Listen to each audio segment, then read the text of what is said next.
Payızın son ayının ilk günlərini yaşayırıq. Gündəlik havanın necə olacağından asılı olaraq günlərimizi uyğunlaşdırmağa çalışırıq. Elə ona görə sabah havanın necə olacağı hamımız üçün önəmlidir.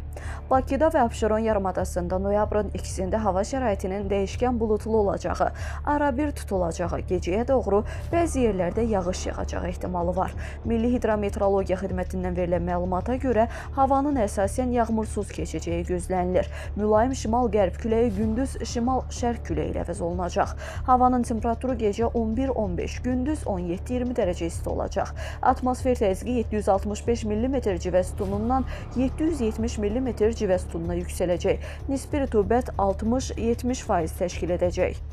Azərbaycanın rayonlarında havanın əsasən yağmursuz keçəcəyi, lakin gündüz bəzi şərq rayonlarında arabir yağış yağacağı, şimşək çaxacağı gözlənilir. Bəzi yerlərdə arabir duman olacaq, mülayim şərq küləyi əsəcək. Havanın temperaturu gecə 5-10, gündüz 17-22 dərəcə isti. Dağlarda gecə 2 dərəcə şaxtadan 3 dərəcəyədək isti, gündüz 7-12 dərəcə isti olacaq.